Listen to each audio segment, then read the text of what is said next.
الرحمن الرحیم الحمدللہ الذی ذکرہ للشرف الذاکرین وشکرہ فوز للشاکرین وطاعتہ نجاة للمطیعین الصلاة والسلام علی رسول الثقلین محبوب رب المشرقین ورب المغربین ولی الدارین امام القبلتین جد الحسن والحسین ابی القاسم محمد اما بعد فقد قال اللہ حق سبحانہ تبارکہ وتعالی وقولہ الحق بسم اللہ الرحمن الرحیم قد جاءکم من اللہ نور وکتاب مبین صلوات پڑھ دیں پر محمد وآل محمد۔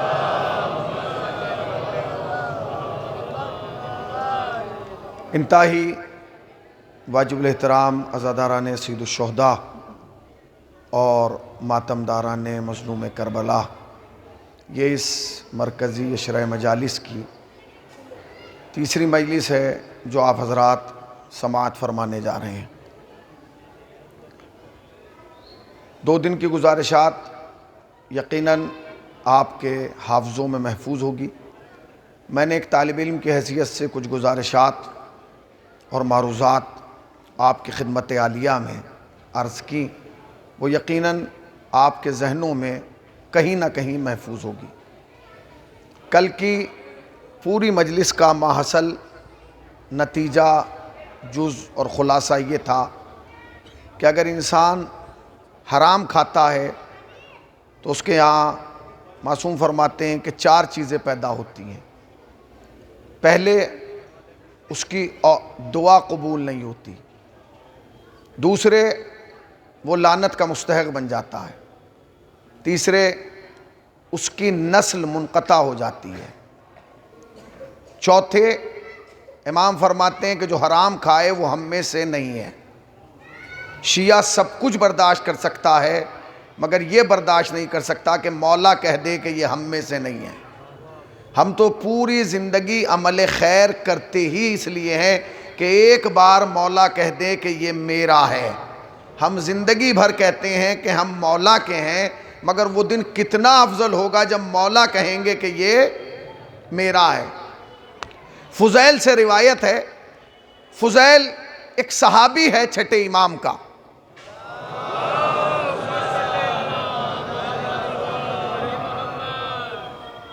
اب فضیل کے بارے میں ایک لمحہ سن لیجئے تاکہ آپ سمجھ جائیں کہ اس کا معیار کیا ہے۔ ہمارے یہاں جو صحابیت کا معیار ہے وہ ہم سوچتے ہیں سلمان، ابو ذر، مقداد، قنبر، عمار یاسر، یہ سب مولا کائنات کے زمانے میں ہے، پیغمبر اسلام کے زمانے میں، مگر یہ جو فضیل ہے یہ چھٹے امام کے زمانے میں ہے۔ صادق آل محمد فرماتے ہیں کہ اگر کوئی انسان چاہتا ہے کہ وہ زمین پہ کسی جنتی انسان کی زیارت کرے تو وہ فضیل کو دیکھ لے۔ اندازہ کیا آپ نے کس معیار کا آدمی ہے، کیا معیار ہے اس کا، کہ امام فرما رہے ہیں، کوئی مولوی صاحب نہیں ہے، کوئی ڈاکٹر، انجینئر، پروفیسر نہیں ہے کہ جس نے خوش ہو کے کہہ دیا ہو۔ وہ کہہ رہا ہے کہ جس کی زبان پر وحی کا تالا ہے، اس لیے کہ یہ اس کا وارث ہے کہ جس کا کلمہ پورے عالم اسلام نے پڑھا ہے۔ چھٹے امام فرماتے ہیں کہ اگر کوئی اس دنیا میں جنتی شخص کی زیارت کرنا چاہے تو وہ فضیل کی زیارت کر لے، فضیل کو دیکھ لے، جنتی، اس کا مطلب کنفرم جنتی ہے۔ اب فضیل آئے امام کی خدمت میں، آئے سلام کیا، امام نے جواب سلام دیا۔ پہلا سوال امام نے کیا، فضیل کیا تم مجلسیں کرتے ہو؟ تو فضیل نے کہا ہاں مولا میں مجلسیں کرتا ہوں، اپنا مرتبہ سمجھیے گا۔ تو امام نے فرمایا فضیل مجھے مجلسوں سے بہت محبت ہے۔ اللہ اکبر، مجھے مجلسوں سے بہت محبت ہے۔ فضیل نے کہا مولا کیوں؟ کہا کہ اس لیے کیونکہ ان مجلسوں میں ہمارے امر کو زندہ کیا جاتا ہے، ہماری باتوں کو زندہ کیا جاتا ہے، ہمارے تذکروں کو زندہ کیا جاتا ہے، ہماری فضیلتوں کو زندہ کیا جاتا ہے، ہماری مصیبتوں کو زندہ کیا جاتا ہے۔ اگر یہ مجلسیں نہ ہوتی تو دنیا کو پتہ ہی نہ چلتا کہ آل محمد کے فضائل کیا ہیں اور آل محمد کے مصائب کیا ہیں۔ یہی وجہ ہے کہ پوری دنیا نے تمام تر دولت خرچ کر دی اس مجلس کو بند کرانے کے لیے۔ کیوں؟ اس لیے کہ یہ مجلس کا مختصر خلاصہ یہ ہے کہ کچھ دیر فرض کیجئے یہ مجلسیں نہ ہوں، کچھ دیر فرض کیجئے یہ مجلسیں نہ ہو، سارا جہاں حسین کا قاتل دکھائی دے۔ صلوات پڑھیں نا پر محمد وال محمد پر۔ کچھ دیر فرض کیجئے، اس کا مطلب یہ کہ مجلسیں بتاتی ہیں کہ کون حسینی ہے اور کون یزیدی ہے۔ اسی مجلس سے تو پتہ چلے گا اس زمانے میں۔ تو اب یہ فضیل کی روایت ہے، امام نے فرمایا کہ ہمارے امر کو زندہ کرو۔ کل کی مجلس کا پہلا جملہ یاد ہے؟ کہا کہ حرام اور حلال کا تذکرہ کیا جائے۔ اچھا جی، حرام حلال میں بہت ساری چیزیں، آج میں آپ کی خدمت میں دوسری چیز عرض کر رہا ہوں، پھر سن لیجئے گا۔ اللہ نے دو مخلوقیں پیدا کی، فرشتے کو چھوڑ دیجئے، جن کو چھوڑ دیجئے، دو مخلوق جو ہمارے سامنے ہیں، ایک انسان ہے، ایک حیوان ہے۔ انسان تو آپ دیکھ ہی رہے بھائی، انسان تو ہم ہیں ہی، اور حیوان یعنی گدھا، خچر، گائیں، اونٹ، بھیڑ، بکری۔ سوال یہ پیدا ہوتا ہے کہ حیوان میں اور انسان میں بنیادی فرق کیا ہے؟ کیا فرق ہے؟ بنیادی فرق کیا ہے؟ اگر آپ منطق کی دنیا میں جائیں تو انسان کو بھی حیوان ناطق کہا گیا ہے، مگر کیا فرق ہے حیوان میں اور انسان میں؟ ایک نے کہا کہ جی ہم پیروں پہ چلتے ہیں، وہ ہاتھ اور پیروں سے چلتا ہے۔ اللہ نے ہمارے اندر بہت سارے کمالات دیے، مگر کچھ جانوروں کے اندر کچھ دیے، کچھ نہیں دیے۔ مثلا گھوڑا تیز رفتار سے دوڑ سکتا ہے، تیز رفتار سوچ نہیں سکتا۔ کتا خوشبو سے محسوس کر سکتا ہے۔ یہ عام باتیں ہیں جو بچہ بھی بتا دے۔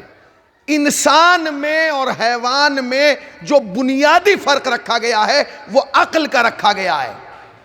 جہاں عقل پائی جاتی ہے وہاں انسانیت ہے، جہاں عقل نہیں پائی جاتی وہاں انسانیت نہیں ہے۔ حیوان میں سب کچھ ہے مگر عقل نہیں ہے۔ اب سنتے رہیے گا آپ آگے۔ حیوان میں سب کچھ ہے مگر عقل نہیں ہے۔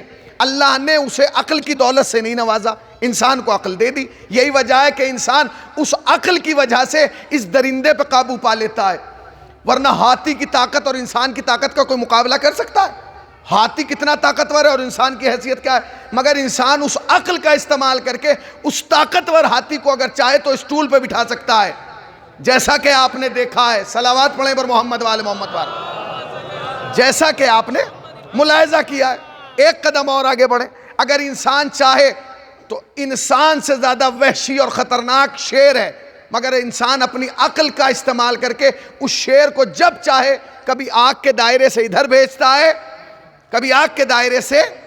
اس کا مطلب یہ کیا ہے؟ یہ صاحب عقل ہے۔ عقل کا کمال یہ کہ عقل ہر چیز پر قابو دے دیتی ہے۔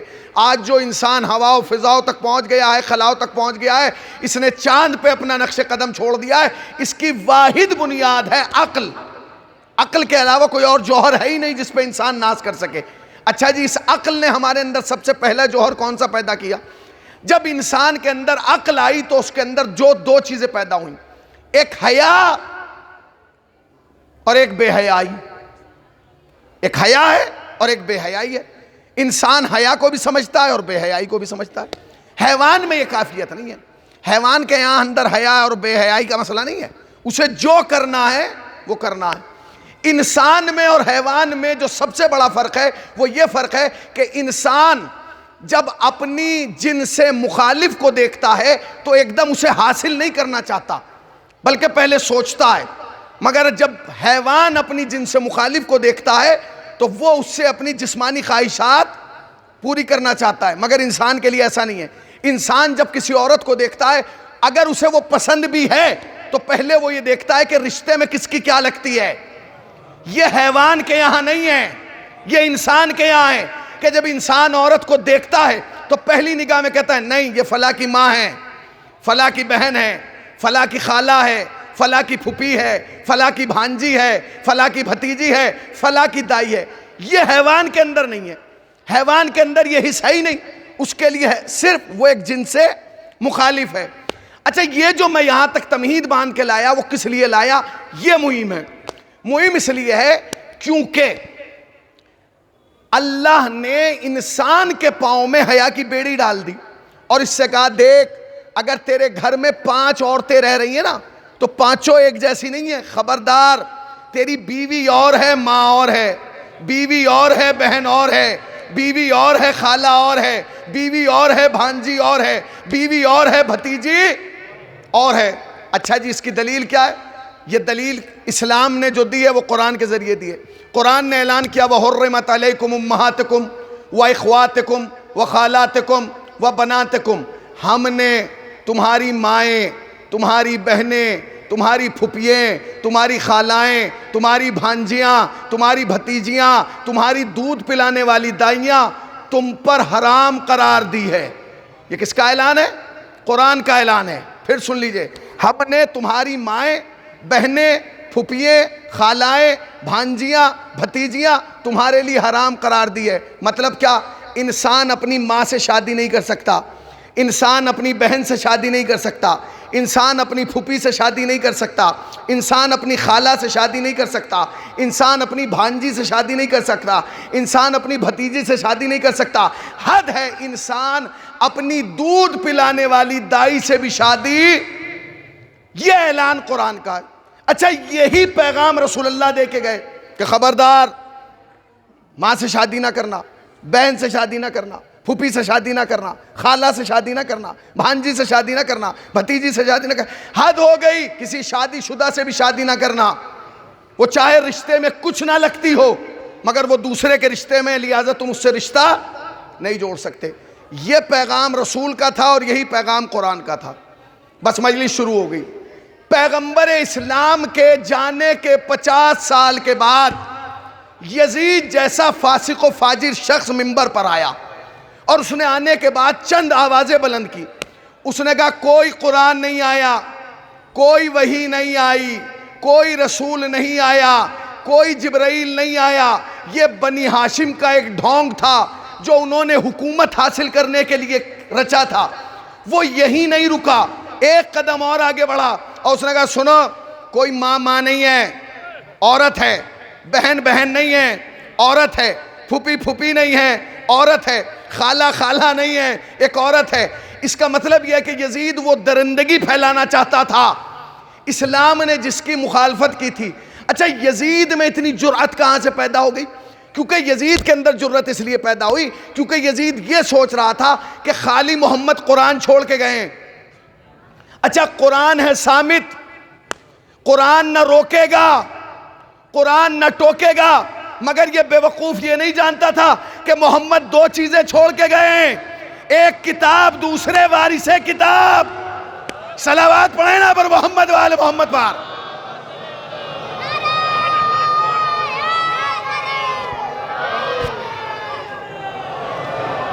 ایک کتاب، دوسرے وارث کتاب۔ اس کا مطلب کیا ہے؟ مطلب یہ ہے کہ اگر کتاب پر حملہ ہوگا تو وارث کتاب قیام کرے گا۔ یہی ہوا۔ جیسے یزید نے کہا کوئی ماں نہیں ہے، کوئی بہن نہیں ہے، مطلب کیا تم ماں سے شادی کر سکتے ہو؟ اچھا، یزید کہہ رہا ہے تم ماں سے شادی کر سکتے ہو، بہن سے شادی کر سکتے ہو، پھوپھی سے شادی کر سکتے ہو، خالہ سے شادی کر سکتے ہو، بھانجی سے شادی۔ کیوں؟ عورت ایک عورت ہے، ساری عورتیں ایک جیسی ہیں۔ امام حسین مدینے میں کھڑے ہوئے اور کھڑے ہونے کے بعد کہا یزید سن، حلال محمد قیامت تک حلال ہے، حرام محمد قیامت تک حرام ہے۔ اور اس کے بعد کہا یزید کان کھول کے سن لے، میں محمد کا نواسا ہوں، جب تک میں زندہ ہوں ماں رہے گی، بہن رہے گی، پھوپھی رہے گی۔ صلوات پڑھیں نا پر محمد والے محمد پر۔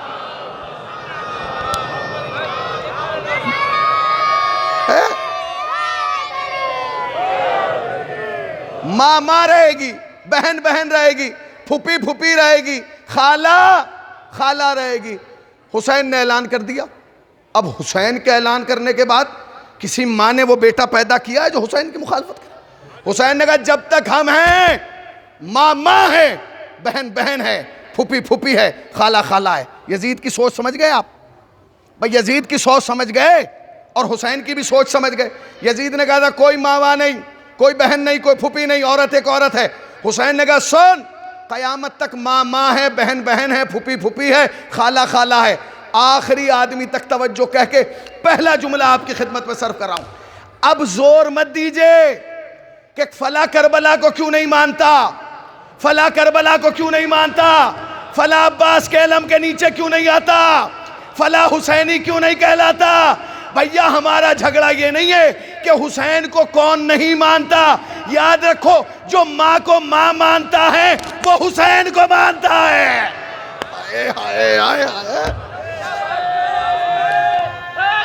کہاں بلاؤں اب بھائی؟ زحمت نہ ہو، تھوڑا تھوڑا سا آپ لوگ آگے آ جائیے. اچھا اوپر آ جائیے کچھ لوگ یہاں بھائی، تھوڑا تھوڑا سا آگے آ جائیے. وہ بار بار کہہ رہے ہیں ذرا ذرا سا اگر زحمت نہیں. مولانا آپ اوپر آ جائیے، تھوڑا سا ادھر آ جائیے، تھوڑا سا ذرا ذرا سا آپ لوگ آگے آ جائیں اگر زحمت نہ ہو. ابو ادھر آ جائیں، تھوڑا سا یہاں بیٹھ جائیں نا 5-10 سال. اوپر آ جاؤ، اوپر آ جاؤ، ادھر آ جاؤ. تھوڑا سا آپ اوپر آ جائیے ادھر بھائی، اوپر آ جائیے، ادھر آ جائیے تھوڑا سا. کچھ لوگ ادھر آ جائیں تاکہ ذرا سی جگہ آگے ہو جائے. ذرا سا ایک اور صلوات پڑھیں پر محمد. راجو بھائی آگے آ جائیں، ادھر آ جائیے. اب میں یہاں سے خط لکھ کے تو بلا نہیں سکتا ہوں. ذرا سا آگے آ جائیے، تھوڑا ادھر آ جائیے. ساجد بھائی ادھر آ جائیے، ادھر آ جائیے. ذرا سا ایک اور صلوات پڑھیں پر محمد. تھوڑا سا اب آپ لوگ آگے. مسرت بھائی آگے آ جائیے، تھوڑا سا.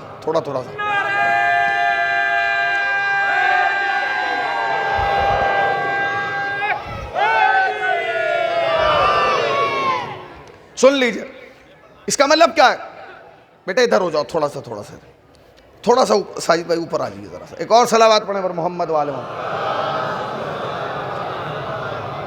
کل سے جو مرثیہ پڑھے وہ یہیں بیٹھ جائے، اترے ہی نہ، ٹھیک ہے نا؟ ایک اور صلوات پڑھیں پر محمد والے محمد. اب سمجھیے گا کربلا کا مفہوم سمجھیے گا آپ.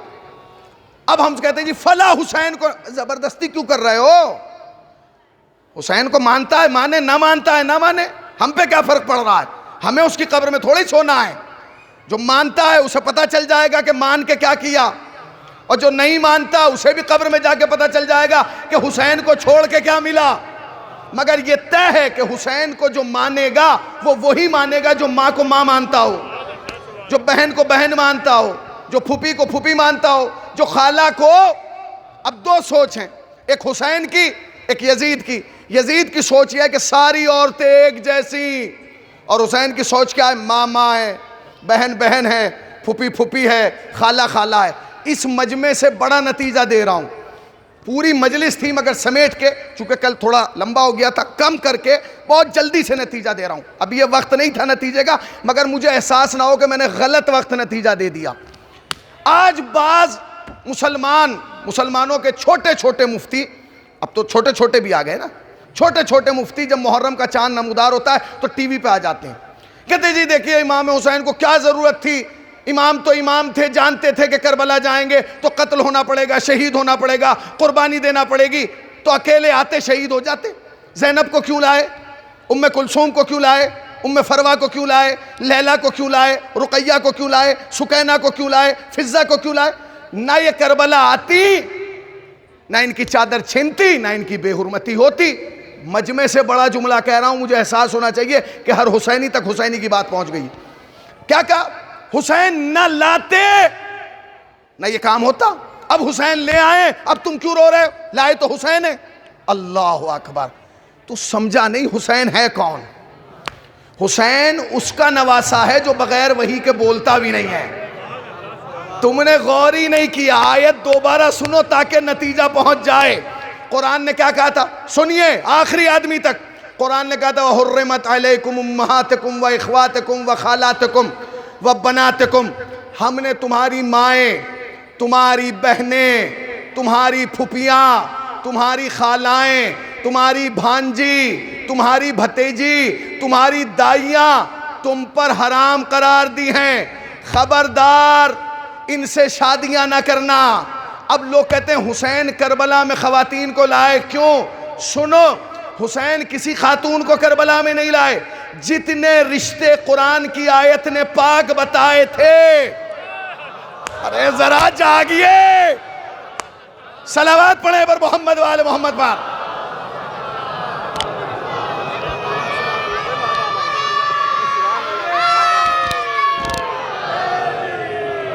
بھائی اب یہ نہیں پتا کہ آپ کیا سننا چاہ رہے ہیں. میں نے تو بڑی فکری بات کی تھی، مگر اگر آپ وہ بالکل خیبر خندق سننا چاہ رہے ہیں میں کل سے وہ سنا دوں گا. کیا فرق پڑتا ہے؟ مجھے تو سنا ہے، نہیں تو 1 گھنٹہ پورا کرنا ہے. چاہے نتیجہ سن لیں چاہے ہوائیں سن لیں، صلوات پڑھیں پر محمد والے محمد والے۔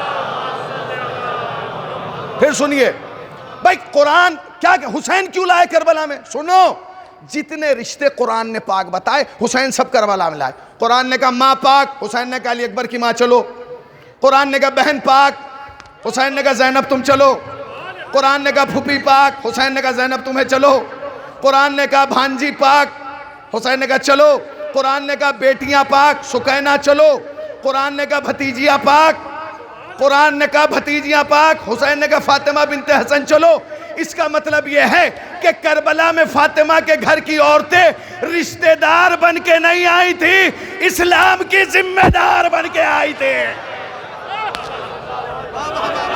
ذمہ دار شریعت بن کے آئی تھی فاطمہ کی بیٹیاں۔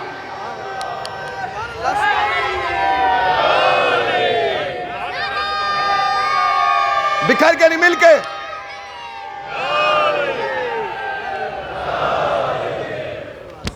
ذمہ دار شریعت بن کے آئی تھی فاطمہ کی بیٹیاں۔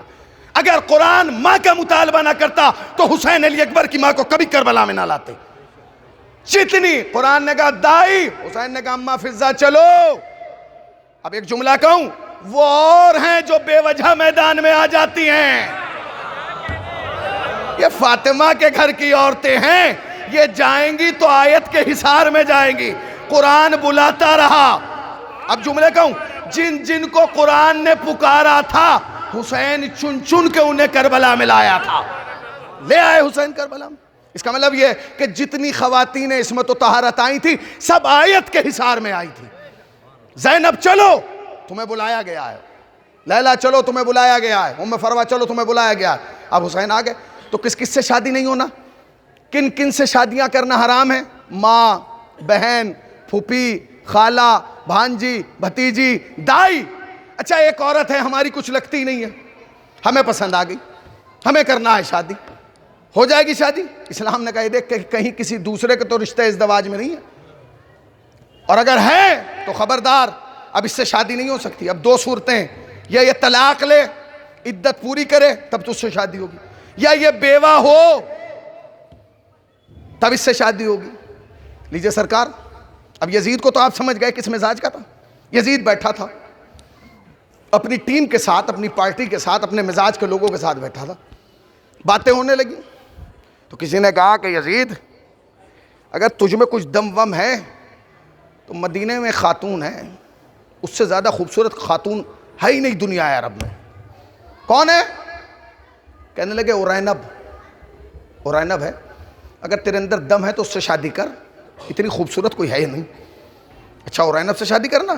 قرآن نے کیا کہا تھا؟ شادی شدہ سے شادی نہیں ہوگی۔ یہ اٹھا باپ کے دربار میں آیا، سجا ہوا دربار ہے، ابا مجھے شادی کرنا ہے۔ بیٹا کس سے کرنا ہے بتاؤ، ہو جائے گی؟ کہ نہیں اورینب سے کرنا ہے۔ تو کہنے لگے اس میں مشکل کیا ہے، تم بیٹھو انتظار کرو، ہم رشتہ بھجواتے ہیں۔ قاصد کو بھیجا گیا رشتہ لے کے، جب قاصد مدینے آیا تو پتہ چلا اورینب کی شادی ہو گئی۔ اورینب کی شادی کس سے ہوئی ہے؟ کہنے لگے اورینب کی شادی ہوئی ہے عبدالسلام سے۔ یہ عبدالسلام کون ہے؟ اوفو، عبدالسلام وہ آدمی ہے جو کھانا اپنے گھر کھاتا ہے، پانی علی کے گھر کا پیتا ہے۔ اللہ اکبر، تمہارے سننے پہ سلام ہے، کتنی خاموشی سے سن گئے۔ کھانا اپنے گھر کھاتا ہے، پانی علی کے گھر پیتا ہے، علی کا چاہنے والا، علی کا ماننے والا۔ اورینب جوان، عبدالسلام کی داڑھی سفید ہو گئی، مگر اورینب نے شادی اس سے کی۔ اس نے کہا بوڑھا برداشت ہے مگر اس سے کروں گی کہ جو علی سے محبت کرتا ہوگا۔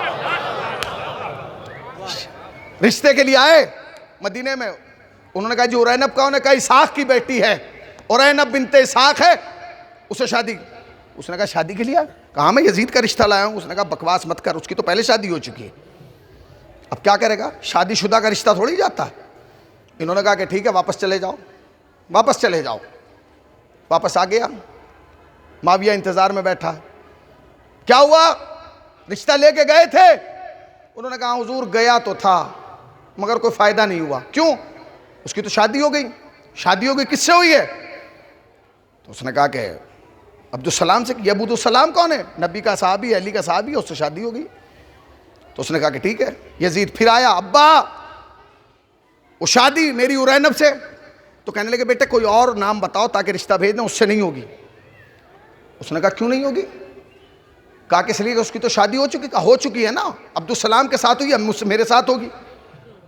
کہا کیا مطلب؟ کہا پھر آپ کے خلیفہ ہونے کا فائدہ کیا ہے جب آپ اپنے بیٹے کی خواہش پوری نہیں کر سکتے؟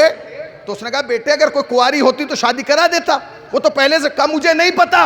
اس نے کہا کم سے کم اسی بات کا خیال کر لے کہ مسلمان ہمیں یہ سمجھتے ہیں کہ ہم بھی مسلمان ہیں. ذرا جاگیے, صلوات پڑھے پر محمد والے محمد وال.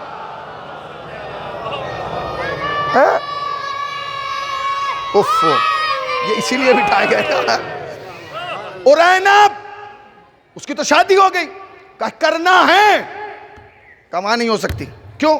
کہ اس کی تو پہلے ہو چکی ہے. تو اس نے کہا کچھ بھی کیجئے. کہا نہیں بیٹا مجھے لوگ ظاہراً مسلمان سمجھتے ہیں, میں خلیفۃ المسلمین ہوں, کسی کی بیوی سے شادی کیسے کرا دوں؟ اس نے کہا ابا کچھ بھی ہو ارینب چاہیے. اب بھائی ہٹ پہ آ گیا. اس نے کہا کہ بیٹے, کہا سن لیجئے, یا تو ارینب سے شادی کرا دیجئے ورنہ یہ جو آپ کا جھوٹا ڈھونگ ہے نا, یہ خلافت ولافت کا اور اسلام کا, یہ سب میں ختم کرا دوں گا. اب اسے دو مشکل, اگر بیٹا کو ارینب نہ دی گئی تو میرا معاملہ خراب کر دے گا. اس نے عمر عاص کو بلایا. عمر عاص کو بلایا. اب میں لفظ کہہ رہا ہوں آخری آدمی تک. ابھی میں نے تعریف کر دی نا یزید کی, ابھی بتایا کہ یزید کیسا ہے, ماں واں کچھ نہیں, بہن وہن کچھ نہیں. تو عمر عاص کو بلایا, بلا کہا میں بہت پریشان ہوں. کہا کیوں پریشان ہو؟ کہ یزید شادی کرنا چاہتا ہے. تو اس نے چہرہ دیکھ کے کہا کیا تم لوگ بھی شادیاں کرتے ہو؟ تمہیں شادی کی ضرورت کیا ہے؟ تمہارے ہاں تو پھوپھی میں اور بیوی میں کوئی تمیز ہی نہیں ہے. کہا پھر کہ شادی کرنا ہے. تو اس نے کہا کس سے کرنا ہے؟ اب جملہ سن لیجیے گا عمر عاص کا. کہا ارینب سے کرنا ہے. کہا تو رشتہ بھیج, رشتہ بھیج, شادی ہو جائے گی. اس نے کہا کیسے ہوگی, اس کی تو پہلے شادی ہو چکی. کہ میں تو خود سمجھ گیا یزید کبھی کوئی حلال کام نہیں کر سکتا. صلوات پڑھے پر محمد وال محمد وال. مولانا ادھر آ جائیے, فرمان بھائی ادھر, علی مہدی بھائی ادھر آ جائیے, ارے آگے آ جائیے ادھر. ایک اور صلوات پڑھنے پر محمد والے ادھر آئیے. ایک اور صلوات پڑھنے پر محمد والے ادھر آ جائیے. کیا کہا؟ اس نے کہا کبھی بھی میں جانتا ہوں کہ یزید کوئی کام حلال کر نہیں سکتا. کہا جی ٹھیک ہے. اس نے کہا بھائی کچھ بھی کر مگر یزید کی شادی ارینب سے کرا دے, ورنہ یہ پوری خلافت کا جو ہے یہ ڈھونگ سارا ختم کرا دے گا, کیونکہ یہ حرکت سے باز نہیں آئے گا. اور جب کہیں گے کہ جب یہ ایسی حرکت کر رہا ہے تو ہمارا تو کچھ ہے ہی نہیں. کہا جی کیا کہنے کا, مجھے سوچنے کا موقع دو. سوچ لیا. کہہ لیں گے ذرا حکومت کا لیٹر پیڈ منگاؤ. لیٹر پیڈ منگایا گیا. کہا اس پہ لکھو عبدالسلام سلام ہو تجھ پر کہ تیرا سینہ حدیث نبوی کا خزانہ بنا ہوا ہے, تجھے نبی کی ہزاروں سینکڑوں حدیثیں یاد ہیں, کیا کہنا تیرا, مگر تجھ شہر میں, اس شہر میں تیری کوئی ضرورت نہیں ہے. کیوں؟ کیونکہ وہاں پہلے سے اتنے ہیں جنہیں حدیث یاد ہے. تیرے جیسے عظیم آدمی کی ضرورت تو شام میں ہے, تو یہاں آ, کیونکہ یہاں تو خالی ہے, کسی کو نبی کی حدیثیں یاد نہیں ہے. تم یہاں آؤ اور آنے کے بعد حکومت کے اسٹیج سے نبی کی حدیثیں بیان کرو. یہ خط لکھا گیا امیر شام کی جانب سے, خط روانہ کر دیا گیا. خط مدینے پہنچا. عمر عاص کی عقل چلی, قاصد کا خط قلم چلا, خط لکھا گیا, آ گیا. اور انہوں نے کہا جی کیا بات ہے؟ اب عبدالسلام نے پڑھا, خوش ہو گیا. وہ آدمی جو کھانا اپنے گھر کی کھا کے پانی علی کے گھر پیتا تھا, جب اس نے خط دیکھا حکومت کا تو دماغ گھوم گیا. اس نے ارینب کو بلایا. ارینب سے بلا کے کہا سن, امیر شام نے مجھے بلایا ہے, کیا کروں, جاؤں نہ جاؤں؟ وہ مولائی تھی. اس نے کہا علی سے مشورہ کر لے, مولا کہیں گے تو چلا جانا. ارے اس نے کہا اگر کسی غلط کام کے لیے بلاتا تو مشورہ کرتا. اس نے تو اس میں کھول دیا نا کہ میری ڈیوٹی ہے کہ نبی کی حدیثیں بیان کروں. سن, میں مولا کو سرپرائز دوں گا. کیا سرپرائز دو گے؟ سرپرائز یہ دوں گا کہ میں مولا سے کہوں گا جب میں وہاں چلا جاؤں گا خط لکھ کے بیان کروں گا کہ مولا میں یہاں یہ حدیثیں بیان کر رہا ہوں. اس نے کہا کہ ٹھیک ہے, تیری مرضی, تو جا, تو حاکم ہے, اختیار میں ہے تیرے, تو چلا جا. چلا. جب گھر سے نکلا تو بیوی نے انا للہ کہہ کے دروازہ بند کر لیا. جاؤ. چلا. اب اس زمانے میں جب قافلے چلتے تھے تو قافلے سے 1 منزل فاصلے پر ایک سپاہی چلتا تھا جو خبر دیتا تھا کہ آگے کے حالات کیا ہیں اور پیچھے کے حالات کیا ہیں. وہ شام میں 1 منزل پہلے پہنچ گیا اور اس نے جانے کے بعد کہا عمر یاس سے کہ حضور وہ خط انہیں مل گیا اور وہ آگے سپاہی انہیں لے آئے. اس نے کہا جلدی سے امیر شام سے کہو کہ باہر نکلے. گئے. کہا کیا بات ہے؟ کہا اٹھیے. کہاں؟ کہا وہ عبدالسلام آ گئے. تو انہوں نے کہا میں کیوں اٹھوں؟ کہا آپ ہی کو تو اٹھنا پڑے گا. کہا بھائی شادی تو یزید کو کرنا ہے. کہا نہیں آپ چلیے. کہا کیوں؟ کہ آپ کو استقبال کرنا ہے. لایا گیا استقبال کے لیے. شام کے باہر والے دروازے پہ امیر شام آیا ہے عبدالسلام کے استقبال کے لیے. اب عبدالسلام نے دیکھا کہ پوری کیبنیٹ کھڑی ہے. خود بادشاہ کڑا چاڑا ہو گیا. کیا کہنے، واہ واہ واہ، میرے استقبال کے لیے امیر شام آ گیا. میں علی کو بتاؤں گا تو کتنے خوش ہوں گے. بلا لیا گیا. حضور آج آپ آرام کیجئے، کل آپ دربار میں آئیے گا، کل آپ کا انتظار ہوگا. عمر یاس نے سارے درباریوں کو حکم دے دیا کہ جب عبدالسلام دربار میں قدم رکھے سارے اس کے استقبال کے لیے اٹھ جانا. جتنے ہیں اسے احساس ہو کہ سب اس کی عزت میں جھکے جا رہے ہیں. اس نے کہا کہ ٹھیک ہے اٹھ جائیں گے. عبدالسلام آیا. جیسے ہی انٹری کی عبدالسلام نے سب کھڑے ہو گئے. آئیے آئیے تشریف لائیے. بٹھایا گیا. بالکل بادشاہ کے بغل کی کرسی عبدالسلام کو دی گئی. عبدالسلام بیٹھ گئے. حدیث بیان ہونے لگی. 1 دن 2 دن 3 دن 4 دن 1 ہفتہ 2 ہفتے. ادھر سے یزید کا پریشر. شادی. اس نے کہا رکو اسی کی تیاری چل رہی ہے. ایک دن عمر یاس نے کہا کہ بھائی ایسا ہے بادشاہ سلامت، اب آپ جب بھی کھانا کھائیں انہیں کھانے میں یاد رکھیں. جب بھی کھانے کا وقت ہوتا تھا بادشاہ کہتا تھا میں جب تک نہیں کھاؤں گا جب تک عبدالسلام نہ آئے. بلا لیا گیا. بلا لیا جاتا تھا. عبدالسلام آ جاتے تھے، کھانا کھا لیتے. آگے چلا معاملہ. اس نے کہا کہ بادشاہ سلامت اب آپ کسی سے کوئی مشورہ نہ کریں، ہر کام عبدالسلام کے مشورے سے کریں تاکہ اسے احساس ہو کہ میں دن پر دن بادشاہ کے کیا ہو رہا ہوں. ذرا زور سے بولیں. قریب ہو رہا ہوں. غریب نہیں قریب. یہ پیچھے والے غریب کہہ رہے ہیں کیا؟ قریب ہو رہا ہوں قریب. سلسلہ چلنے لگا. دیکھیے کیسے کیسے لوگ تھے. بڑھنے لگا. اب ایک دن ٹہل رہا تھا ہمارے آس گارڈن میں، پارک میں، بغیچے میں، حدیقے میں. ادھر سے انٹری ہوئی کس کی؟ عبدالسلام. اس نے کہا حضور آئیے. کیا کہنا، آپ تو جب سے آئے آپ نے شام میں سب کی چھٹی کر دی. کیا مطلب؟ کہا آپ کو بادشاہ اپنی بغل میں بٹھاتا ہے، آپ کے بغیر کھاتا نہیں ہے، آپ کے بغیر مشورے کا کوئی کام نہیں کرتا، کیا کہنے. تو اس نے کہا یہ تو اپنی یہ ابھی انہیں پتہ ہی نہیں کہ میرے ساتھ ہونے والا کیا ہے. ابھی تو پٹی بندی ہے نا، ابھی تو حکومت نظر آ رہی ہے، اقتدار نظر آ رہا ہے، سب کچھ. ایک دن عمر یاس اس کے حجرے میں پہنچا. یہ لیٹا ہوا تھا. اس نے کہا خیریت؟ اس نے کہا جی بہت ضروری کام سے آیا ہوں. کہا ہوا کیا؟ کہا بس اب معاملہ بالکل آخر تک آ گیا. کہا ہوا کیا؟ کہا حضور ہوتا کیا، بادشاہ تو بہت زیادہ پریشان ہے. وہ کہہ رہا ہے کہ اس دوستی کو، اس تعلقات کو رشتہ داری میں بدل دو. رشتہ داری میں بدل دیں؟ کیا مطلب؟ کہا جی بادشاہ یہ چاہتا ہے کہ آپ کی شادی اس کی بیٹی سے ہو جائے. اس نے کہا میری تو ہوئی ہوئی ہے، مجھے ضرورت کیا ہے، میری تو پہلے شادی ہوئی ہوئی ہے. اس نے کہا تو دوسری کو منع تھوڑی ہے، اسلام نے تو 4 کی اجازت دی ہے. دیکھیں سب ایسے خوش ہو گئے جیسے انہیں اجازت ملی ہو سب. اس نے کہا کیا؟ کہا دوسری اجازت مل گئی، خوش. تو اس نے کہا نہیں بھائی میں ارینب سے شادی کروں کیے وہ مجھے نہیں، ایسی پاک خاتون، مومنہ خاتون، خوبصورت خاتون عرب کی دھرتی پہ اتنی خوبصورت نہیں ہے، تم کہہ رہے ہو کہ مجھے نہیں کرنا.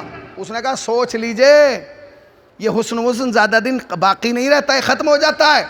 دولت ہمیشہ باقی رہتی ہے. کہنے لگا میں سمجھا نہیں. کہنے لگا سنو یزید ہے اس کا وارث، یزید پیتا اتنی ہے کہ اس کی زندگی میں مر جائے گا، یہ ساری حکومت تمہاری طرف ہی تو آئے گی. اس نے کہا بات تو صحیح ہے، بہت بڑھیا. اس نے کہا ہاں میں سوچ کے بتاؤں گا. 1 دن 2 دن 3 دن، تیسرے دن بجائے اس کے کہ ہمارے آس ان کے پاس آتا ہے، یہ خود اس کے حجرے میں پہنچ گئے. اس نے کہا کہ جی مجھے قبول. اس نے کہا بس یہ مجھے چاہیے تھا. کیا کہنے؟ ابھی میں جا کے بادشاہ کو بتاتا ہوں. اب ہمارے آس کہہ کے اور غائب، ہفتوں نہیں ملا. یہ ڈھونڈ رہے ہیں، بادشاہ سے تو پوچھ نہیں سکتے مگر ڈھونڈ رہا ہے کہ گیا کہاں ہے. خیر ایک دن ہمارے آس ملا. کیا ہوا؟ تم نے اس بات کا جواب ہی نہیں دیا. اس نے کہا جواب کیا دیں، سارا مسئلہ ہی خراب ہو گیا. کیا مطلب؟ کہ سب راضی ہیں، پورا پریوار پورا گھر پر لڑکی، انہوں نے کہا کیا لڑکی راضی؟ کہ نہیں، لڑکی بھی راضی ہے، مسئلہ یہ ہے کہ لڑکی یہ کہہ رہی ہے کہ ایک نیام میں 2 تلواریں نہیں رہ سکتی۔ کیا مطلب؟ کہنے کہ اس کو آپ کو چھوڑنا ہوگا۔ اس نے کہا نہیں میں تو نہیں چھوڑوں گا۔ اس نے کہا سوچ لے، یہاں سب کچھ ہے۔ اس نے کہا کہ ٹھیک ہے بھائی، ٹھیک ہے بھائی میں طلاق دے دوں گا، کوئی بات نہیں، تم رشتے کی بات آگے بڑھاؤ۔ اس نے کہا 2 طلاق پڑھی گئی، طلاق نامہ لکھا گیا۔ اس نے کہا سنو، پہلے یہ طلاق نامہ ہم وہاں پہنچا دیں، اس کے بعد تمہاری یہاں شادی ہوگی۔ طلاق نامہ مل گیا، خوشیوں کی لہریں دوڑ گئیں، کیا کہنے، واہ واہ۔ بادشاہ نے ہمارے آس کو بلایا، کیا ہوا؟ کہا حضور یہ رہا طلاق نامہ، آدھا کام ہو گیا، بس اب اتنی دیر ہے کہ وہاں لے کے جانا ہے۔ کہا سنو، جب تم یہ طلاق نامہ لے کے جاؤ گے، جیسے ہی ارینب کو دو گے تو ارینب پڑھ کے بہت روئے گی، بس جب وہ روئے تو تم اسے چپ کرانا۔ اچھا ہوا یہی کہا چپ کرانا، یہ نہیں کہا کہ یہ کہہ دینا کہ بی بی نہ رو، رونا بدعت ہے، آئے ہائے رونا بدعت ہے، یہ نہیں کہا، یہ کہا چپ کرا دینا۔ اس نے کہا کہ ٹھیک ہے۔ اور کہنا رو کیوں رہی ہو؟ تو وہ کہے گی میں تو دنیا اجڑ گئی، مجھے طلاق ہو گئی۔ تو کہنے کہ پریشان کیوں ہے؟ میں ایک رشتہ بھی تو لایا ہوں۔ تو کہے گے کس کا رشتہ؟ تو کہنا امیر شام کے بیٹے کا رشتہ، اس کا رشتہ کہ جس کے یہاں کعبے میں جس کے وسیلے سے دعائیں مانگی جاتی ہیں، اس کا رشتہ جو امیر المومنین کا بیٹا ہے، اس کا رشتہ جو خلیفۃ المسلمین کا بیٹا ہے، اس کا بیٹا جو کاتب وحی الہی کا بیٹا ہے، اس کا بیٹا جو صحابی رسول کا بیٹا ہے۔ اس نے کہا جی ٹھیک ہے، چلا۔ یہ ساری باتیں گنا کے عمر عاص کو رخصت کر دیا گیا۔ اب عمر عاص چلا، وہ زمانہ ایسا تو تھا نہیں کہ مکے سے مدینے 4 گھنٹے میں پہنچ گئے، 5 گھنٹے، اب شام سے جا رہا ہے مدینے، ٹائم تو لگے گا۔ اب یہ چلتا ہے، دن میں سفر کرتا ہے، رات کو رکتا ہے۔ مدینے سے 1 منزل پہلے یہ رکا اور اس نے اپنا دماغ چلایا۔ اس نے کہا کہ عبدالسلام کو تو ہم نے بہکا لیا، ارینب بہکائے میں نہیں آ سکتی، کیونکہ عورت عقیدے کی پکی ہوتی ہے، وہ مانتی ہے علی کو، تو علی کو ماننے والی تو ہمارے دھوکے میں آ نہیں سکتی۔ یہ تو آ گیا، مگر وہ، اور اسے پتا ہے کہ یزید شرابی بھی ہے، جوہری بھی ہے، بندروں سے کھیلتا ہے، ایسی ایسی حرکتیں، تو وہ طلاق نامہ تو لے لے گی مگر اس کا رشتہ قبول نہیں کرے گی۔ لہٰذا جب وہ رشتے کو منع کرے تو ایک رشتہ اور ہونا چاہیے کہ جیسے ہی وہ منع کرے فوراً وہ رشتہ پیش کر دیا جائے کہ بی بی اگر اس سے نہیں تو اس سے کر لیجئے تاکہ مسئلہ تو حل ہو۔ تو اس نے یہ سوچا لیٹے لیٹے کہ دوسرا رشتہ کس کا پیش کیا جائے، تو اسے احساس ہوا کہ یزید کے بعد سب سے زیادہ محنت جو کی ہے اس رشتے میں اسی نے کی ہے۔ تو اس نے کہا بس پہلا رشتہ یزید کا پیش کروں گا، اور جیسے ہی وہ یزید کا منع کرے گی میں دوسرا رشتہ اپنا پیش کر دوں گا کہ بی بی اگر اس سے نہیں تو میں حاضر ہوں۔ اس نے کہا کیا کہنے، پورا پروگرام اس نے رات بھر دماغ میں بنایا اور صبح اٹھا، لباس تبدیل کیا، گھوڑے پہ سوار اور مدینے کی طرف چلا۔ اچھا اس زمانے میں ہر شہر کے گیٹ ہوا کرتے تھے، دروازے بڑے بڑے، مدینے کی بھی دروازے تھے، جس دروازے سے اسے انٹری کرنا تھی اس پہ امام حسین ٹہل رہے تھے۔ اب جو اس نے دور سے دیکھا کہ حسین ابن علی ٹہل رہے ہیں تو اس نے فوراً اپنے منہ کو ڈھکا، جیسے ہی ڈھک رہا تھا امام نے کہا عمر عاص آنے میں اتنی دیری کر دی، ارے تمہارے سننے پہ سلام، عمر عاص تو نے آنے میں، اس نے کہا آنے میں دیری کر دی، کہا میں تیرا صبح سے انتظار کر رہا ہوں۔ اس نے کہا پر مولا میں آج غلط کام کے ارادے سے نہیں آیا۔ کہا کس ارادے سے آیا ہے؟ کہنے لگا وہ ارینب کے لیے طلاق نامہ لے کے آیا ہوں۔ تو کہنے لگے کیا طلاق اچھا کام ہے؟ طلاق اچھا کام ہے؟ کہا پر مولا وہ رشتہ بھی تو لایا ہوں۔ کہا کس کا؟ کہا یزید ابن معاویہ کا۔ بس جملہ سنیے گا آخر تک، یہ کہہ کے چپ ہو گیا، یزید ابن معاویہ کا۔ امام نے دوسرا جملہ کہا اور کس کا لایا ہے؟ ہائے ہائے، صلوات پڑھے بر محمد وآل محمد بار۔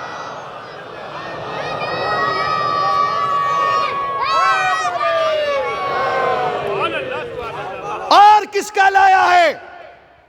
اب کیا کہے، یہ کہے کہ نہیں لایا تو گیا، کیونکہ جب انہیں پتا ہے کہ دوسرا بھی ہے تو یہ بھی پتا ہوگا کس کا ہے۔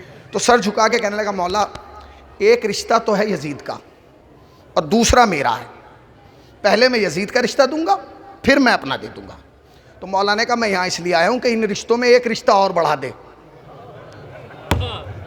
تمہارے سننے پہ سلام. کہا کس کا؟ کہا سن، پہلے اپنا رشتہ دینا، یزید کا رشتہ دینا، پھر اپنا دینا. کہا مولا تیسرے نمبر پہ کس کا؟ کہا میرا بھی رشتہ دے دینا. اب اس نے کہا کہ ٹھیک ہے جی. کہا جا میں تیرا انتظار کر رہا ہوں، جا. اب یہ دل میں سوچ رہا ہے بتاؤں نہ بتاؤں. نہیں بتایا تو جب انہیں یہ پتا تھا کہ میں آ رہا ہوں، یہ بھی پتا تھا کہ رشتہ لے کے آ رہا ہوں، یہ بھی پتا تھا کہ 2 رشتے، اس نے پورا ارادہ کیا کہ کچھ بھی ہو اپنے رشتے کے بعد دوسرا رشتہ دینا ہی نہیں ہے، تیسرا دوں گا ہی نہیں. مولا سے آ کے کہہ دوں گا میں نے تو دیا تھا، آپ کا بھی منع کر دیا، ختم بات. پہنچا، دق الباب کیا. عمر عاص کی بات یاد ہے آپ کو، امیر شام کی؟ جب تو بس طلاق نامہ دے گا تو وہ کیا ذرا زور سے بولے، سوئے گی نہیں، ہاں روئے گی. اب سنیے، اس نے دق الباب کیا. کون؟ کہا عمر عاص. دروازہ کھولا. کیوں آئے ہو؟ خط لایا ہوں. وہ پروانہ دے دیا.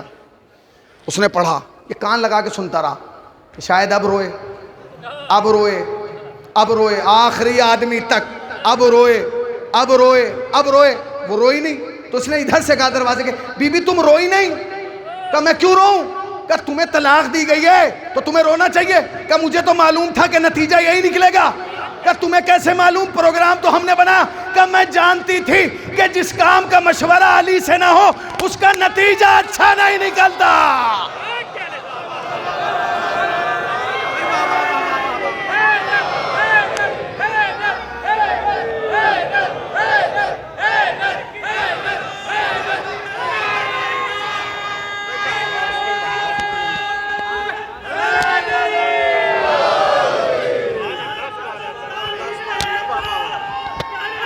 بکھر کے نہیں، مل کے.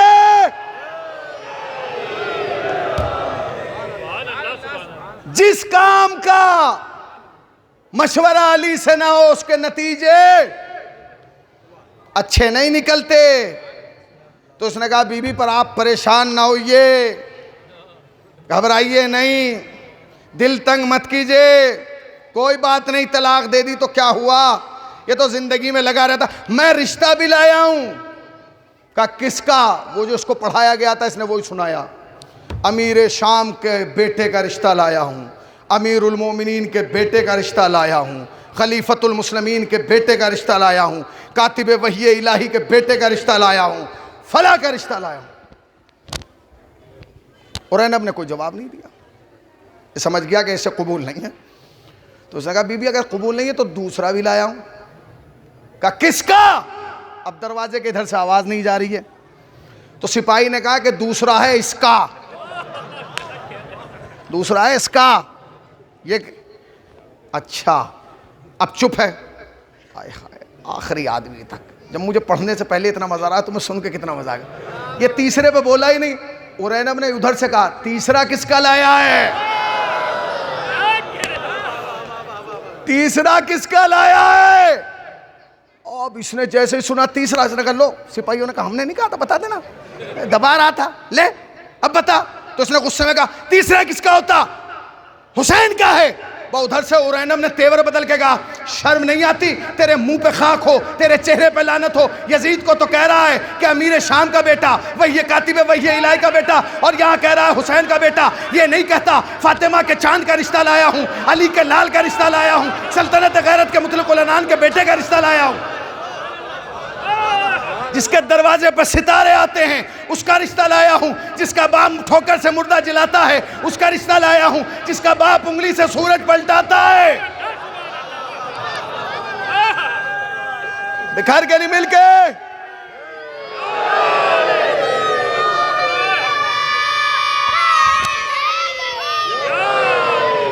کہنے لگے ہاں بس اسی کا رشتہ. اب یہ 3 رشتے ہیں، جلدی فائنل کیجئے کہ یزید سے کرنا ہے یا مجھ سے یا حسین سے. کیا جواب دے رہے نا؟ کیا دے؟ یہ کہتے یزید سے کرنا، یہ کہتے کہ تجھ سے کرنا، یا یہ کہتے حسین سے کرنا. بس مجلس ختم ہو گئی اس جملے میں. لے جانا یہ جملہ، اور جب جب یاد آئے میرے حق میں دعا کر دینا. ارینب نے کہا اے امر عاص، تو اس لائق تو نہیں کہ تجھ پہ بھروسہ کیا جائے، تو صاحب اعتماد نہیں ہے، تو لائق اعتماد نہیں ہے کہ تجھ پر اعتماد کیا جائے، مگر چونکہ تو یہ رشتہ لایا لہٰذا آج میں تجھ پہ اعتماد کر رہی ہوں، اور تاریخ یہ لکھے گی کہ میں نے تجھ پر اعتماد کیا۔ تو بتا کہ مجھے ان تینوں میں سے کس سے شادی کرنا چاہیے؟ اسے کہتے ہیں کہ بلی کو دودھ کی حفاظت کی ذمہ داری دے دی گئی۔ تو بتا کہ مجھے کس سے رشتہ کرنا چاہیے؟ اب یہ پریشان، سپاہیوں نے کہا یہ جواب دو جواب۔ اس نے کہا کہ رک جا، سوچ کے جواب دیں گے۔ کہا دو جواب۔ کہا بھائی سوچ کے جواب دیں گے۔ بڑی دیر تک سڑک پہ ٹہلتا رہا، کبھی ادھر کبھی ادھر۔ ارینب نے کہا بتا کس سے شادی کروں، تجھ سے، یزید سے یا حسین سے؟ یا آیا کہا بی بی پھر سن لو، نہ میں آج سے پہلے کبھی سچ بولا نہ آج کے بعد بولوں گا، بس آج بول رہا ہوں، اور یہ لکھ لینا، بس یہ سچ آخری ہے، زندگی کا پہلا اور آخری سچ میں آج بولنے جا رہا ہوں۔ کہا کیا؟ کہا بی بی سنیے، اگر آپ کو صرف دنیا چاہیے تو یزید سے کر لیں، اگر آپ کو صرف دنیا چاہیے تو یزید سے کر لیں، اچھا، اور صرف آخرت چاہیے تو حسین سے کر لیں۔ یہ میں نے اس لیے جملہ تھوڑی کہا کہ اتنے بڑے مجمع میں 5 آدمی سبحان اللہ کہیں، یہ تو مجھے، اچھا میں ایسا نہیں ہے کہ پہلی دفعہ مجھے اتنا بڑا مجمع، مجھے روز مل رہے ہیں اور مجھے معلوم ہے کہ کس پہ کہاں کتنا مجمع بولتا ہے، اسی کیفیت پہ بولیے گا تو جملہ آپ تک جائے گا۔ ہاں بالکل، ہاں۔ کہا کہ بی بی اگر آپ کو صرف دنیا چاہیے تو یزید سے کر لیجئے، صرف آخرت چاہیے تو حسین سے کر لیجئے۔ اور پھر جو اس نے جملہ کہا وہ تاریخ کا سب سے سچا جملہ تھا، اور اس نے کہا بی بی اگر نہ دنیا چاہیے نہ آخرت تو مجھ سے کر لیجئے۔ بتائیے اس سے بڑا سچا کوئی ہے؟ اب جو جملہ کہہ رہا ہوں وہ ہے بنیاد مجلس، اسے تعویذ بنا کے گھر لے کے جانا۔ کہا اگر دنیا چاہیے تو یزید سے، آخرت چاہیے تو حسین سے، اور نہ دنیا چاہیے نہ آخرت تو میں حاضر ہوں، مجھ سے کر لیجئے۔ تو رینب نے کہا کہ ٹھیک ہے، وہ تو میں بعد میں طے کروں گی کہ مجھے کس سے کرنا ہے، مگر تو یہ بتا کہ یہ تو میری سمجھ میں آ گیا کہ اگر میں یزید سے کروں گی تو صرف دنیا مجھے ملے گی، کیونکہ دنیا کے علاوہ کچھ ہے ہی نہیں اس کے پاس، اور یہ بھی مجھے پتا ہے کہ اگر میں حسین سے کروں گی تو مجھے آخرت ملے گی، میری آخرت سنور جائے گی، مگر یہ بتا کہ تیرے ہاتھ نہ دنیا آئی، آئے ہائے آئے ہائے، زندہ باد حسینی ہو، زندہ باد، ایک ایک حسینی کو حسینی سلام کرتا ہے۔ کہ تو اتنا مظلوم کیوں رہ گیا کہ نہ تیرے ہاتھ میں دنیا آئی نہ آخرت؟ ابے نہ تو تیرے پاس دنیا ہے نہ آخرت ہے۔ امر عاص نے ہاتھ مل کے کہا بی بی کیا کروں، میں نے ایک کام دنیا میں اتنا کیا ہے کہ مجھے نہ دنیا مل پائی نہ آخرت۔ ارینب نے کہا کیا کیا؟ کہ میں نے ایک کام ایسا کیا کہ جس کی وجہ سے دنیا بھی ختم آخرت بھی۔ کہ وہ کام کیا ہے؟ کہ بی بی پوری زندگی بس ایک کام کیا، ادھر کی ادھر کی۔ ارے ذرا جاگیے، ادھر کی ادھر کی، ادھر کی ادھر کی۔ اس کا مطلب یہ ہے کہ ہمارے آج بتا رہا ہے جو قوم میں ادھر کی ادھر کرے، جو خاندان میں ادھر کی ادھر کرے، جو انجمنوں میں ادھر کی ادھر کرے، جو محلوں میں ادھر کی ادھر کرے، جو دوستوں میں ادھر کی ادھر کرے، نہ اسے دنیا ملتی ہے نہ اسے آخرت ملتی ہے۔ ہو گئی مجلس۔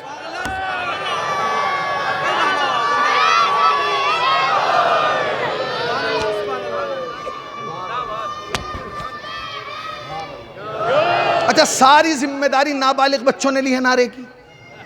میں پوچھ رہا ہوں، بس ساری مجلس بالغوں کے لیے بڑی ساری نعرے نابالغ لگا رہے ہیں۔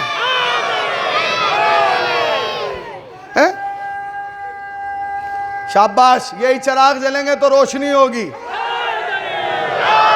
سن لیجئے، مجھے خطیب کا جملہ یاد آ گیا، میں عرض کر دوں۔ ایسے ہی وہ مجلس پڑھ رہے تھے، بار بار چھوٹے چھوٹے بچے کھڑے ہو کے نعرے لگا رہے تھے، نعرہ حیدر۔ انہوں نے روکا ہی نہیں، میں بھی نہیں روک رہا ہوں، کیوں روکوں؟ اس نے کہا، ایک نے کھڑے ہو کے بیچ میں سے، مولوی صاحب شرم کر لو، یہ بچے جو نابالغ ہیں، ابھی ان پہ نماز بھی واجب نہیں ہوئی ہے، ان پہ روزہ بھی واجب نہیں ہوا، یہ نعرے پہ نعرے لگا رہے ہیں، انہیں یہ بھی نہیں پتا علی کے کمالات کیا ہیں، علی کی فضیلت کیا ہے، علی کی عظمت کیا ہے، علی کی شان کیا ہے، علی کا مرتبہ کیا ہے، علی کا وقار کیا ہے، علی کی منزلت کیا ہے۔ مولانا نے کہا بیٹھ جا، میری سمجھ میں یہی تو نہیں آ رہا، یہ بچہ نعرہ لگا کے بتا رہا ہے دنیا والوں دیکھ لو، اللہ کی نماز 15 سال کے بعد واجب ہوتی ہے، علی کی ولایت پیدا ہوتا ہی بات۔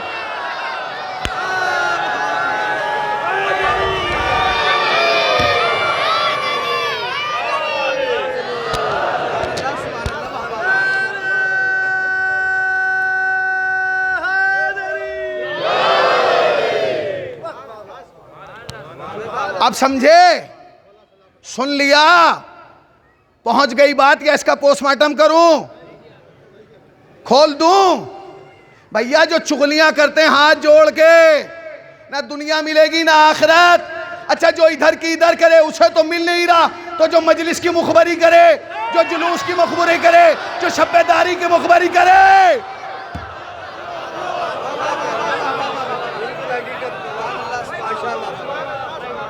اسے کیا ملے گا؟ ملا راجو بھائی کہہ رہے ہیں جوتے صلوات پڑھے میں جوتا بھی نہیں اسے ملنے گا۔ اس کا مطلب یہ ہے کہ خدا کے واسطے قوم میں ادھر کی ادھر نہ کرو، خاندانوں میں ادھر کی ادھر نہ کرو، گھروں میں ادھر کی ادھر نہ کرو، دوستوں میں ادھر کی ادھر نہ کرو، ورنہ نہ دنیا ملے گی نہ آخرت ملے گی۔ تو اس نے کہا کہ بی بی میں نے فائنل رپورٹ لگا دی، اب یہ بتائیے آپ شادی کس سے کریں گے؟ تو کہنے لگے دنیا تو میرے پاس پہلے، تجھ جیسا کنگال مجھے چاہیے نہیں، پوری زندگی اس لیے گزاری کہ آخرت اچھی ہو جائے، تو آخرت کا ضامن ہے حسین، مجھے تجھ سے نہیں کرنا، چلا جا، میں حسین سے شادی کروں گی۔ یہ منہ لٹکا کے نکل آئے، دروازے پہ حسین ملے، امام نے پھر پوچھا بتایا؟ تو یہ کہنے ہی والا تھا کہ ہاں میں نے بتایا۔ سپاہی نے کہا حضور یہ کیا بتاتے؟ وہ اس نے خود پوچھ لیا، اس نے خود پوچھ لیا۔ گیا شام، اب شام میں تو انتظار ہو رہا ہے نا کہ ابھی ہاں ہوئی ہے، اور بس اب وہاں پہنچے، یزید نے کہا کیا ہوا؟ اس نے کہا ہوتا کیا؟ اس نے حسین کا رشتہ قبول کر لیا۔ اس نے کہا حسین کا رشتہ؟ حسین کا رشتہ کون لے کے گیا؟ سپاہی نے کہا یہی لے کے گئے۔ کون لے کے جاتا؟ وہاں کا فرشتہ آ رہا تھا۔ یہ یزید اپنی جگہ سے کھڑا ہو گیا، اس نے کہا تجھے میں نے اپنا رشتہ لے کے بھیجا تھا یا حسین کا؟ اس نے کہا حضور ہمیں کیا پتا، حسین دروازے پہ مل گئے۔ تو کہنے لگے حسین کو بتایا کس نے کہ تو آنے والا ہے؟ اس نے کہا تم عجیب احمقوں والی بات کرو، تجھے پتا نہیں حسین کا باپ دنیا کے راستوں سے زیادہ آسمان کے راستے جان۔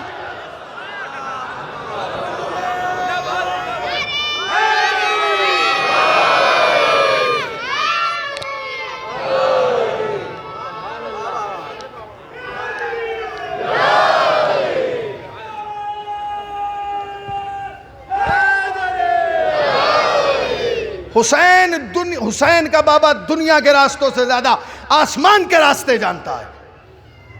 حسین نے رشتہ قبول کر لیا۔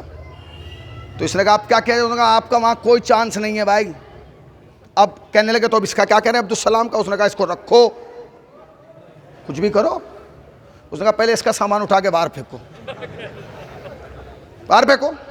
یہ وجہ آیا ہے یہاں، ایسی پلاننگ بنائی تھی، اسے 6 مہینے کھلایا، کوئی نتیجہ نہیں نکلا۔ اچھا باہر آ گیا، اب عبدالسلام منہ لٹکا کے آ رہے ہیں، کیا کرے؟ بیوی بھی ہاتھ سے چلی گئی، نوکری بھی چلی گئی، وہاں مولا بھی ناراض ہوں گے۔ پہنچا، جیسے ہی مدینے کے دروازے پہنچا، جیسے امام حسین اسے ملے تھے ویسے ہی اسے بھی مل گئے۔ اس نے جیسے امام حسین کو دیکھا منہ چھپانے لگا۔ امام نے کہا عبدالسلام کہاں جا رہا ہے؟ اس نے کہا نہیں مولا میں تو آپ کے پاس ہی آ رہا ہوں۔ کہاں گیا تھا؟ مولا وہاں گیا تھا۔ عبدالسلام پایا یا کھویا؟ ہائے پایا یا کھویا؟ کہ مولا سب کچھ کھو دیا۔ کہ کیا کیا کھویا؟ کہ مولا عزت بھی گئی، محبت بھی گئی، عورت بھی گئی۔ کہ عبدالسلام شکر ادا کر کہ تیری بیوی پاک دامن ہے۔ کہ مولا میں کیا کروں؟ میں نے تو طلاق دے دی۔ اس نے آپ کا رشتہ قبول کر لیا. امام نے کہا ہم نے رشتہ اس لیے نہیں بھیجا تھا کہ ہمیں شادی کرنا تھی, ہم نے رشتہ اس لیے بھیجا کیونکہ ہمیں حفاظت کرنا تھی. صلوات پڑھے پر محمد وا.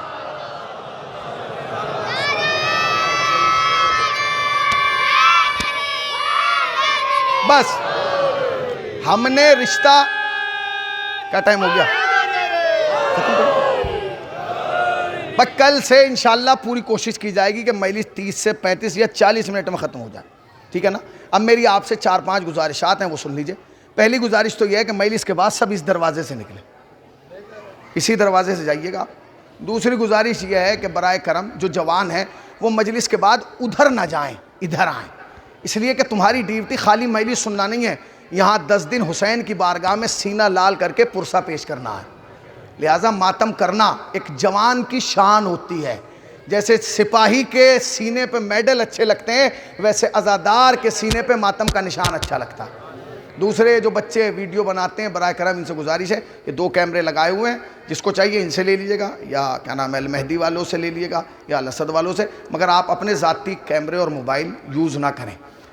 اور آخری گزارش میری آپ سے یہ ہے کہ برائے کرم کل سے جب مجلس میں آئیے گا تو کالے کپڑے پہن کے آئیے گا, اس لیے کہ یہ حسینی درسگاہ ہے. جب بچے کو نرسری میں لے جا کے ایڈمیشن کراتے ہو تو پہلے کورس بعد میں دیا جاتا ہے, ڈریس پہلے دی جاتی ہے.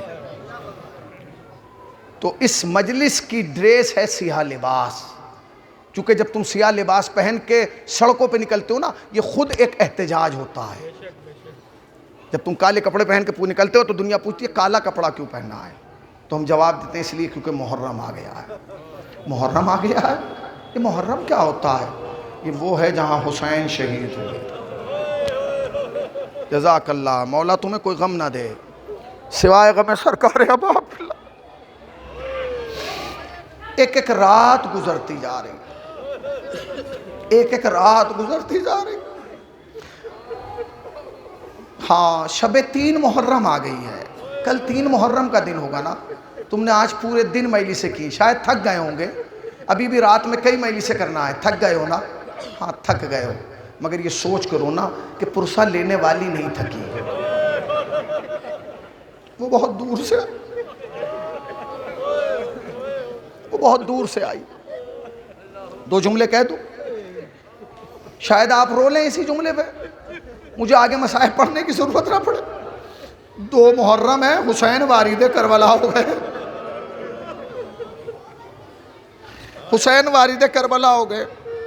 حسین کا گھوڑا رک گیا ہے. حسین نے بڑی کوشش کی کہ گھوڑا آگے بڑھے, گھوڑا آگے نہیں بڑھا. حسین نے بلایا لوگوں کو, اس جگہ کا نام کیا ہے؟ کسی نے کہا نینوا, ماریا, کرب و بلا, اور کسی نے کہا اس کا نام کربلا ہے.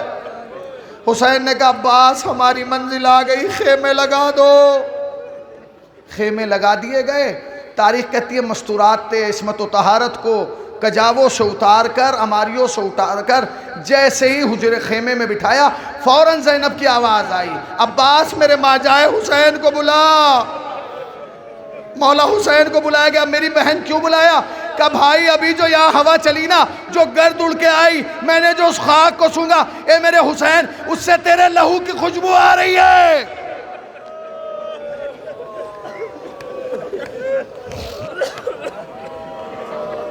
اس سے لہو کی خوشبو آ رہی ہے. پہلا دن ہے, پہلا دن ہے. خیام لگا دیے گئے, نماز کا وقت آیا, سب وضو کرنے لگے. حر بھی وضو کرنے لگا. ادھر وضو کر رہا ہے, خیمے کے پیچھے سے کسی بی بی کے رونے کی آواز آ رہی. حر نے کچھ سوچا نہیں. پہلے تو وہ بی بی خاموش ہو کے روتی رہی, پھر ایک مرتبہ اس نے بین کر کے کہا, حر اچھا نہیں کیا, تو نے میرے حسین کو کربلا میں لے آیا. اور خالی اگر حسین ہوتا میں اتنا پریشان نہ ہوتی.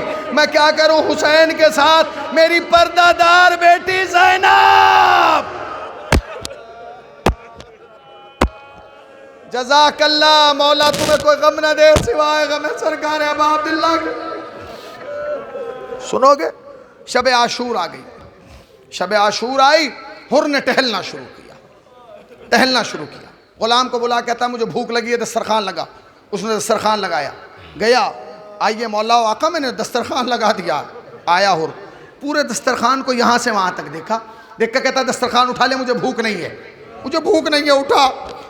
دسترخوان چھوڑ کے غلام بغل والے خیمے میں گیا جو حر کے بھائی کا خیمہ تھا، کہتا ہے میرے آقا نہ جانے آج آپ کے بھائی کو کیا ہو گیا ہے، پہلے مجھ سے کہا دسترخوان لگا لو، جب میں نے دسترخوان لگا لیا تو کہہ رہے ہیں اٹھا لو مجھے بھوک نہیں ہے۔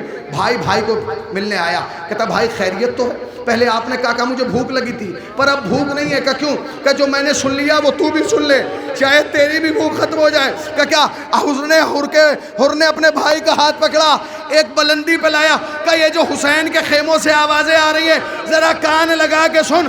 اب جو حر کے بھائی نے کان لگا کے سنا، ارے حسین کے چھوٹے چھوٹے بچے آواز دے رہے تھے، اعلیٰ تاش، اعلیٰ تاش، اعلیٰ تاش۔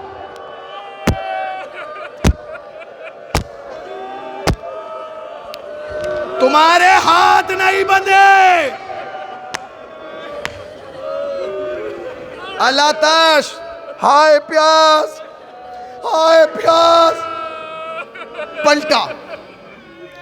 پلٹا بھائی اب کیا ارادہ ہے؟ کا ارادہ کیا کرنا ہے؟ حسین کی طرف جانا ہے۔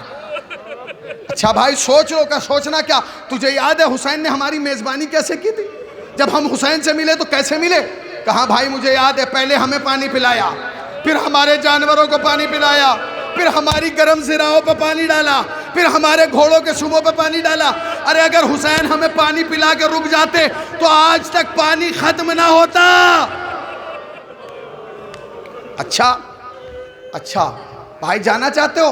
ہاں تو بھائی ایسا ہے کہ تنہا نہیں جاؤ گے، میں ساتھ چلوں گا۔ میں 2 جملے سن لیجئے اور رو لیجئے گا دل بھر کے۔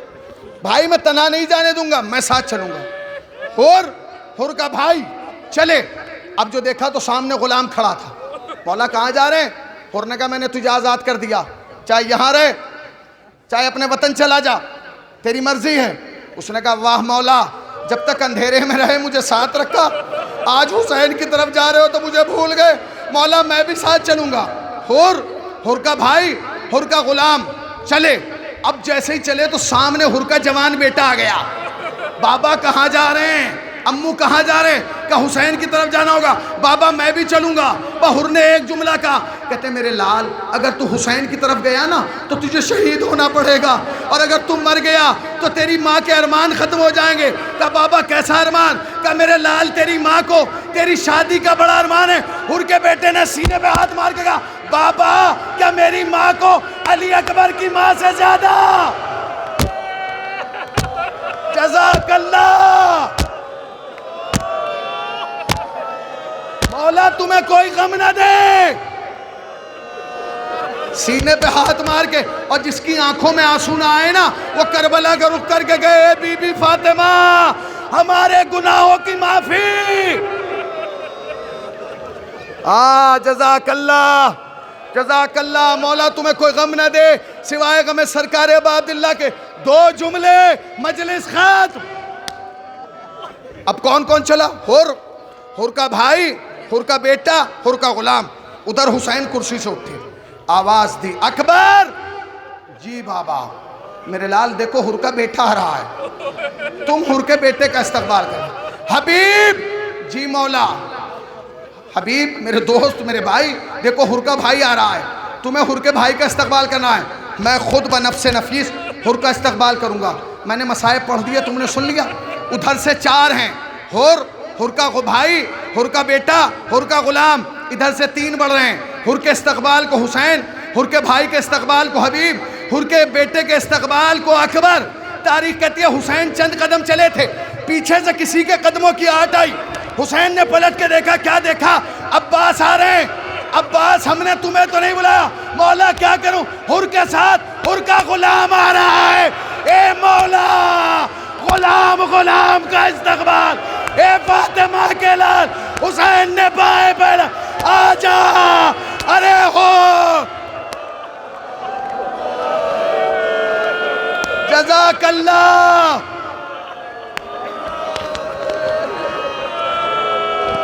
مولا تمہیں کوئی غم نہ دے۔ بہت بڑی تعداد میں رونے آئے ہو، اے بی بی ان کا پرسہ قبول کر لے، یہ تیرا اپنا گھر چھوڑ کے تیرے گھر کو رونے آئے ہیں۔ سنو گے دو جملے سن لو. میر صاحب کہتے ہیں میر انیس حر کے استقبال کو عباس و اکبر آ گئے. حر کے استقبال کو عباس و اکبر آ گئے. حر کے استقبال کو عباس و اکبر آ گئے. ایک قطرے کے لیے دو سمندر آ گئے. ایک قطرے کے لیے. تاریخ کہتی ہے حر نے کہا ادھر آ میرے بیٹے ادھر آ. کہ کیا؟ کہ میری آنکھوں پہ پٹی باندھ دی, میرے ہاتھوں میں ریشمہ باندھ دی, چلا. اور کہا جب حسین قریب آئے نا تو آواز بلند سے اللہ اکبر کہنا. چلے. ایک مرتبہ حر کے بیٹے نے کہا اللہ اکبر. حر نے کہا کیا ہوا؟ کہتے ہیں بابا حبیب آ رہے ہیں. پر جیسے کہا نا حبیب آ رہے, غلام سے کہا آگے جا, حبیب کے قدموں پہ گر جا. غلام آگے بڑھا, حبیب کے قدموں پہ گر گیا. اس کے چند لمحے کے بعد پھر کہا بابا اللہ اکبر. کہا میرے لال اب کیا ہوا؟ کہا عباس آ رہے ہیں, میرے بھائی آگے جا, عباس کے قدموں پہ گر جا. اس کے بعد کہتا بابا اللہ اکبر. کہا اب کیا ہوا؟ کہا علی اکبر آ رہے ہیں. کہا میرے لال جا کے علی اکبر کے قدموں پہ گر جا. اس کے بعد سب نے ایک زبان ہو گیا اللہ اکبر. کہا کیا ہوا؟ کہا حسین آ گئے. حر نے اپنے آپ کو گھوڑے سے گرایا, کوہنیوں کے بل چلتا ہوا امام کے قدموں پہ آیا. مولا معاف کر دیجئے. سنیں گے دو جملے, مولا معاف کر دیجئے. اور ہم نے تو تمہیں اسی وقت معاف کر دیا تھا جب ہم نے دیکھا کبھی تم خیمے کے اندر جا رہے ہو, کبھی خیمے کے باہر جا رہے ہو. اور میں نے معاف کیا, میرے خدا نے معاف کیا. اور میں نے معاف کیا, میرے خدا نے معاف کیا. کہتا نہیں مولا ابھی مجھے معافی نہیں ملی. اور میں نے معاف کیا, میرے بابا نے معاف کیا. اور میں نے معاف کیا, میرے نانا نے معاف کیا. اور میں نے معاف کیا, میری اماں نے معاف کیا. اور نے ہاتھ جوڑ کے کہا مولا میں خالی آپ کا مجرم نہیں ہوں, اور کس سے معافی چاہتا ہے؟ کہتا مولا جب میں نے آپ کے لگام پہ ہاتھ ڈالا کسی بی بی کے رونے کی آواز ارے محمل سے آئی, جب تک زینب معاف نہ کرے گی.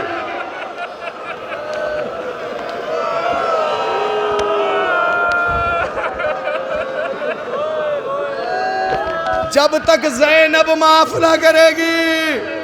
بس دو جملے سن لیجئے. میں نے بہت مسائل پڑھ دیے مگر اب روز بروز مسائل میں اضافہ ہوگا, فضائلوں میں کمی. حسین نے کہا حر ادھر آ, ادھر آ, ادھر آ. وہ جو سامنے خیمہ دیکھ رہا ہے نا وہ زینب کا خیمہ ہے. جب معافی مانگ لے, جب معافی مانگ. حر زمین پہ لیٹا, لیٹنے کے بعد کوہنیوں کے بل چلنا شروع ہوا, چلتا ہوا جا رہا تھا. اس سے پہلے کہ زینب کے خیمے تک پہنچتا خیمے کا پردہ اٹھا, دو ننھے بچے نکلے, آگے بڑھ کے کہا مامو حر اماں نے سلام کہلایا ہے. ارے حر نے امامہ پھینک دیا. ارے آل محمد کی غربت, سادات کو جا, غلام کو جا, کہاں میں, کہاں زینب, کہاں انو محمد, کہاں ان کا سب.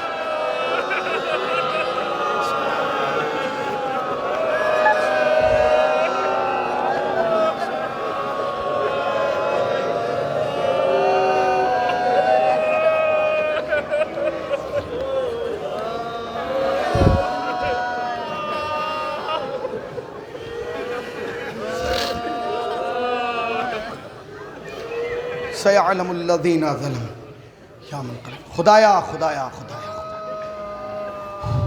تجھے واسطہ محمد علیہ محمد کا ہماری مختصر و قلیل سی بات قبول فرما. خدایا اس ذکر کو اپنی بارگاہوں میں قبول فرما. خدایا اس ذکر کو ہماری قبروں کے لیے توشہ آخرت فرما. میرے اللہ ان تمام عزاداروں کو, ماتمداروں کو, جتنی ہماری مائیں بہنیں آئیں, ان سب کو سال کے اندر اندر زیارت کربلا معلیٰ سے. میرے اللہ جو ایک بار جا چکا ہے اسے دو بار بلا لے, جو دو بار جا چکا ہے اسے بار بار بلا. آنکھ بند نہ ہو جب تک روزہ حسین کا دیدار نہ کر لے. اے میرے اللہ تجھے واسطہ محمد آل محمد کا, تجھے واسطہ اہل بیت علیہ السلام کی عظمتوں کا, نظام مرجیت کی حفاظت فرما, مخالفین مرجیت کو رشت و نابود فرما. میرے اللہ تجھے واسطہ محمد آل محمد کا اس ذکر کو ہماری نسلوں میں منتقل کر دے. پروردگار ہمیں حق کے منبر ادا کرنے کی توفیق عطا فرما. خدایا زبان میں بیان میں قوت عطا فرما. سامعین کی سماعتوں کو ہر بلائے ناگانی سے محفوظ فرما. میرے اللہ جتنے ادارے نام حسین پہ چل رہے ہیں ان کو دن دوگنی رات چوگنی ترقی عطا فرما. خدایا عزاداروں کی عزاداری کی حفاظت فرما. کرونا نام کی وبا سے عالم انسانیت کی حفاظت فرما. اے میرے اللہ تجھے واسطہ محمد اور آل محمد کا اس ملک کے عزیز ہندوستان کی حفاظت فرما۔ میرے اللہ ہم وارث کے ہوتے ہوئے بے وارثوں کی طرح زندگی گزار رہے ہیں، وارث اعزا حضرت امام زمانہ کے ظہور میں تعجیل فرما، ہمیں سرکار کے اعوان و انصار میں شمار فرما۔ ربنا تقبل منا انک انت السمیع العلیم، ماتم حسین۔